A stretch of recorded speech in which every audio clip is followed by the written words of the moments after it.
gene duplication, chromosomal aberrations that lead to increases in complexity across various organisms. And I'll tell you more about that in my final 4 minutes. Thank you.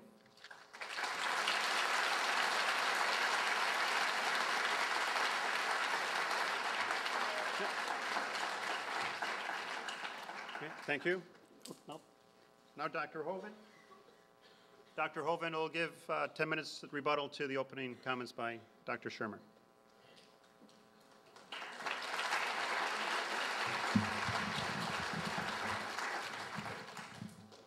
All right. Well, thank you so much. I'd like to comment on several things that he said. He mentioned there is evidence for evolution from homology, from vestigial structures. The human eye is a poor design. I don't think I'll be able to cover all that, but you can get my video series on my website, drdino.com, and watch the whole thing. This textbook says the appendix is vestigial. This is ludicrous, okay? This is a lie. The appendix is not vestigial. You do need your appendix, okay? The appendix is part of your immune system. It's true you can live without it. You can also live without both your legs and both your arms and both your eyes. That doesn't prove you don't need them, okay? If your appendix is taken out, you have a much better chance of getting quite a few diseases, and something else in the immune system has to work harder. It's like losing a finger. You can still have a grip, but now the rest of the fingers have to work harder. If somebody tells you the appendix is vestigial, they are either confused about their anatomy or they're lying to you, but it's not true. This textbook says the whale has a vestigial pelvis. This is one that he brought up earlier about the whale having a vestigial pelvis. Now, hold on a minute. National Center for Science Education is funded by Andrew Carnegie's grant. He loved the evolution theory. The National Center for Science Education, who all of them refused to debate me 2 weeks ago when I was at Berkeley. They teach the people that cows evolved to whales, bossy to blowhole. Well, here's their evidence. Whales have a vestigial pelvis and leg bone that serve no purpose. Just imagine the hind limb bones that have no function, the textbook says. Imagine whales walking around. It's true. Here's the bones they're talking about right there. You can see them at your Los Angeles Museum right down the road here. Those are the bones. Yes, just imagine the whale walking around. This textbook says the whale's pelvis is located far from the vertebra and has no apparent function. The whale's pelvis is evidence of its evolution from four-legged land-dwelling mammals. This is a lie. Those bones are anchor points that special muscles attach to. And without those special bones and those special muscles, the whales cannot reproduce. Male and female whales have different bones in that region to support different muscles for different reasons. This has nothing to do with walking on land. It has to do with getting baby whales, okay?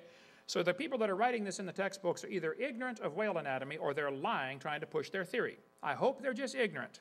That we can fix. If they're lying, they ought to get a different job picking peaches or changing tires. They got no business taking tax dollars to lie to the kids coming through their class. It says these bones resemble those of other mammals, but they are weakly developed in the whale and have no apparent function. This is a college biology book. This guy ought to be fired. He doesn't understand his whale anatomy. They're teaching this stuff like it's some kind of fact. Is this a university to get educated, or are you just getting indoctrinated in a theory, okay? They say Ambulocetus, pictured here, is mostly imagination. The dark bones are the only ones actually found. Ambulocetus is not a missing link. Ambulocetus is just a few fragments of bone. How about B.J. Stahl, Vertebrate History, Dover publisher, said the Basilosaurus is not an intermediate. He said the Archaeocetes could not possibly have been ancestral to any of the modern whales. Pakicetus, shown here, all they found was one piece of a skull, a small piece of jaw, and a few teeth. That's enough to know it used to be a whale? You've got to be kidding. Now here you are, Skeptic Magazine. Why aren't you skeptical of a claim like that? No pelvic bones were found, and little is known about the tail, but the authors are certain the feet were enormous. As such, Ambulocetus represents a critical intermediate. This is pure propaganda, okay? We could talk all day about the whale anatomy. He mentioned about the snake. I happen to have a 15.5-foot python snake skin in my museum in Pensacola, Florida. If you look at the south end of that python, you will see it has two little bitty claws. Those claws are attached to little tiny bones going up inside the snake's body. That's a fact, okay? They have them. Textbook says these are rudimentary hind legs of a python snake. He mentioned that earlier, that the snake pelvis is evidence for evolution. Look, those little claws and those little bones have nothing to do with walking on land. The snakes use those claws in mating, okay? They don't have any arms, right? And they can't talk. They can't talk and say, "Squirt over, honey," okay? This has nothing to do with walking on land. So the people that are saying the snake has a vestigial leg are ignorant of snake anatomy or are lying, trying to push a theory off. Okay, but it's not true. They use those bones and those little muscles. This textbook says humans have a tailbone that is of no apparent use. It says the vestigial tailbone in humans is homologous to the functional tail of other primates. Thus, vestigial structures can be viewed as evidence for evolution. You can rewind the tape and see that's what he said in his opening comments. One of the evidences for evolution is vestigial structures. I would like to point out, Your Honor, vestigial structures is losing something, not gaining something. How can that be evidence for evolution? How did you get it to begin with? Secondly, the tailbone is not vestigial. One guy told me, he said, up at Berkeley, he said, I think the tailbone is vestigial.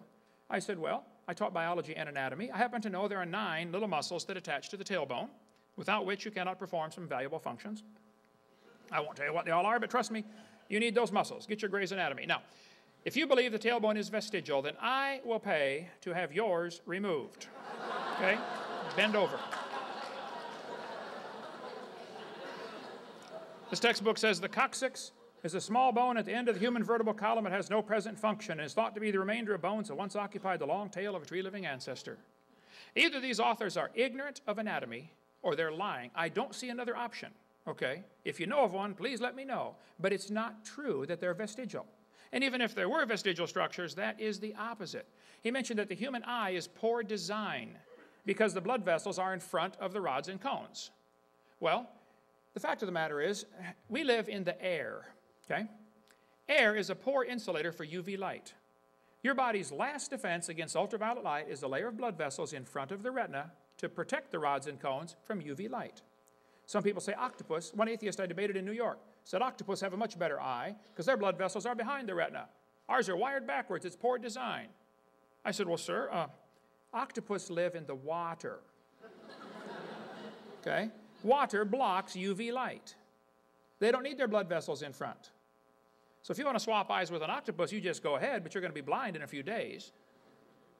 We're designed for living in the air, and they're designed for living in the water. And I think the eye is incredibly designed. At 51, mine are starting to fade a little bit, but hey, that's expected, okay? That's an example. We used to be much better. Things are getting worse. That's the second law of thermodynamics. Things are falling apart. Let's see. He mentioned that when he got through Pepperdine, he went off to graduate school and decided he got to think. To me, that implies that if you don't believe in evolution, you're not thinking. I happen to resent that. I happen to think a lot, and I enjoy thinking, and I enjoy the object of I enjoy science. I like studying. I think what happens, though, is you get indoctrinated when you come to a university like this. You get to be told what to believe. You don't really get to think. Because if you wrote a paper, suppose a teacher stood up 10 years ago in the Soviet Union, where my daughter-in-law is from. Teacher gets up in class and says, hey, students, I don't believe in communism anymore. Capitalism is a much better system. What would happen? That teacher would be shoveling snow in Siberia if they survived. And if a teacher gets up in this university tomorrow or Monday and says, kids, I don't believe in evolution anymore. I think creation is true. They will go to academic Siberia. There have been hundreds of teachers fired, lost their jobs, lost their government grants, precisely because they didn't bow down and kiss the feet of the sacred cow of evolution. Evolution's a religion, nothing more. There's no scientific evidence to back it up. If you think there is some, I really, really would like to see it. He mentioned that the Pope accepts evolution. That's because the Pope has never been to my seminar.